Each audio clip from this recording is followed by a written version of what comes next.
সম্প্রীতির বার্তা নিয়ে বসিরহাটে ইমাম মুয়াজ্জিনদের উদ্যোগে শান্তি সভা। ঐক্যের ডাক সুরজিৎ মিত্র ও পীরজাদা শায়াদ বিন আমিনের। বসিরহাট দক্ষিণ বিধানসভায় এক ভিন্ন বার্তার সাক্ষী থাকলেও মাওলানাবাগ দরবার শরীফ। যখন গোটা বিশ্বজুড়ে অশান্তি, হিংসা ও সাম্প্রদায়িক বিভেদের খবর সামনে আসছে, তখন এই প্রান্তে দাঁড়িয়ে সম্প্রীতি ও সহাবস্থানের এক শক্তিশালী বার্তা তুলে ধরলেন ইমাম ও মুয়াজ্জিনরা। পীরজাদা শায়াদ বিন আমিন ও মোহাম্মদ শামসুল আরিফিনের আহ্বানে আয়োজিত এই সভা যেন রাজনৈতিক পরিসরের বাইরেও সামাজিক সংহতির এক গুরুত্বপূর্ণ মঞ্চ হয়ে উঠল।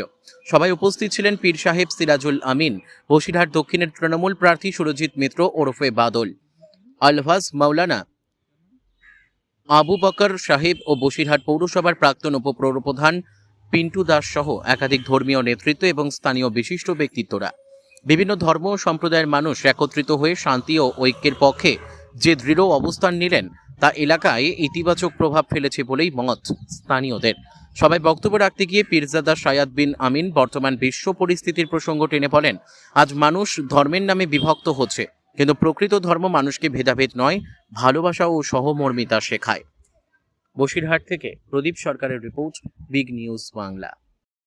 সংস্কৃতি, এই সম্প্রীতি বাংলায় বজায় রাখতে হবে। যারা এই সম্প্রীতিকে ধ্বংস করার চেষ্টা করছে, আমরা এটা হতে দেবো না।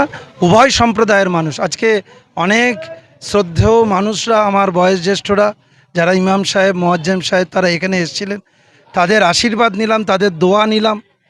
আমি তাদের কাছে সমর্থন চাইলাম, তারা আমায় সমর্থন জানাবেন এই কথা দিলেন।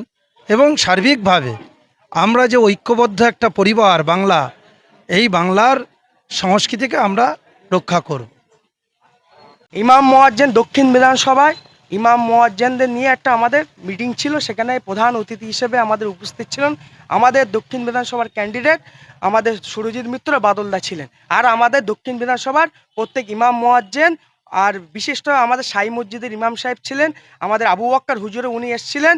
উনি আজকে ওনার এক্সাম ছিল, উনি মাদ্রাসার একজন শিক্ষক, উনি চলে গিয়েছেন সেখানে। তাছাড়া আমাদের দক্ষিণ বিধানসভা অনেকেই ছিলেন। আজকে আমাদের ইমাম মুয়াজ্জিনদের নিয়ে আরো কর্মসূচি হবে। জানেন যে আজকে মাননীয় মুখ্যমন্ত্রী মমতা বন্দ্যোপাধ্যায় যেভাবে মানুষের পাশে দাঁড়ান, আজকে ইমাম মুয়াজ্জিনদের জন্য টাকা বাড়িয়েছে। আগামী দিনে ইমাম সাহেবদেরও টাকা বাড়াবে আশাবাদী। আমাদের 4 তারিখের পর আমাদের চতুর্থবারের জন্য মুখ্যমন্ত্রী মমতা বন্দ্যোপাধ্যায় ক্ষমতায় আসবেন, আশাবাদী। তার কাছে অনুরোধ করব আমাদের ইমাম সাহেবদের জন্য আরও কিছু টাকা বাড়ানো হোক, এই আবেদন আপনার কাছে আমি রাখবো।